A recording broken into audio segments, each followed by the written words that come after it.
And I look at the whole religious scene today, and all I see are the inventions and ministries of man and flesh.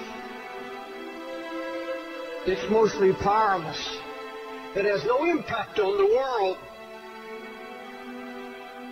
And I see more of the world coming into the church and impacting the church rather than the church impacting the world. I see the music taking over the house of God. I see entertainment taking over the house of God. The obsession with entertainment in God's house, a hatred of correction and a hatred of reproof. Nobody wants to hear it anymore. Whatever happened to anguish in the house of God? Whatever happened to anguish in the ministry? It's a word you don't hear in this pampered age. You don't hear it. Anguish means extreme pain and distress. The emotion so stirred that it becomes painful. Acute, deeply felt inner pain because of conditions about you, in you or around you. Anguish, deep pain, through sorrow, agony of God's heart. We've held on to our religious rhetoric and our revival talk, but we've become so passive. All true passion is born out of anguish.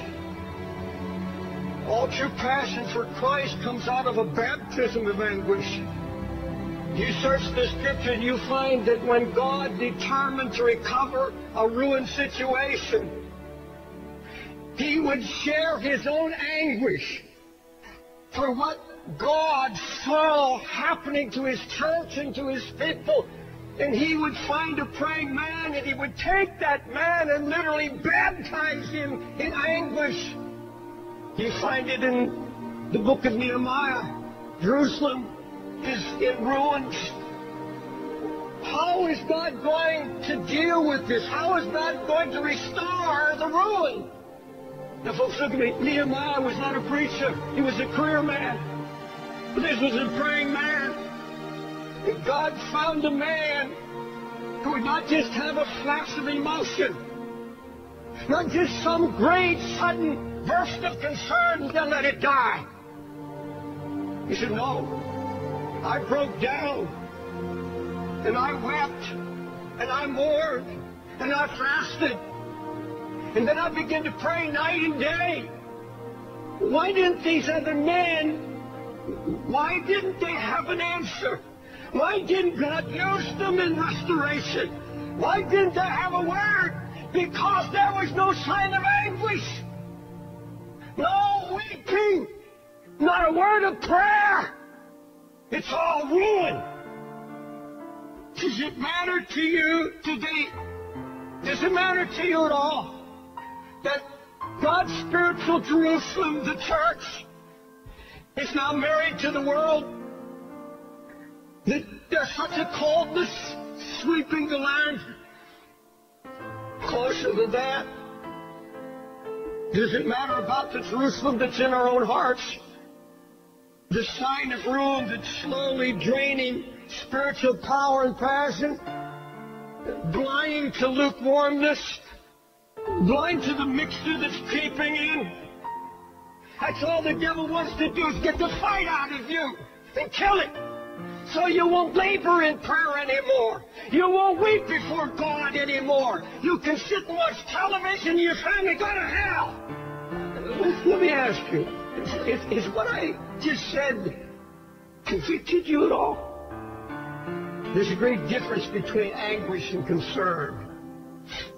Concern is something that biggest interest you. You take an interest in a project or a cause or a concern or a need. I'm going to tell you something I've learned over all my years, 50 years of preaching.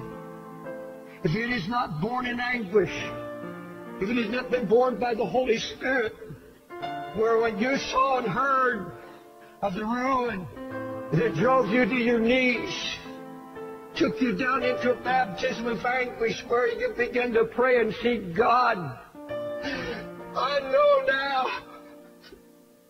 Oh my God, do I know it? Until I'm in agony. Until I have been anguished over it.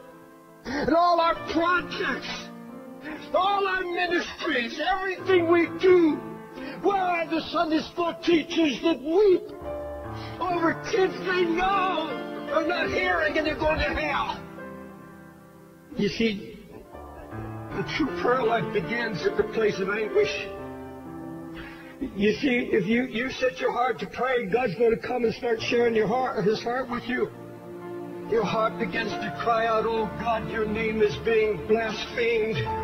Holy Spirit's being mocked. The enemy is out trying to destroy the testimony of the Lord's faithfulness, and something has to be done.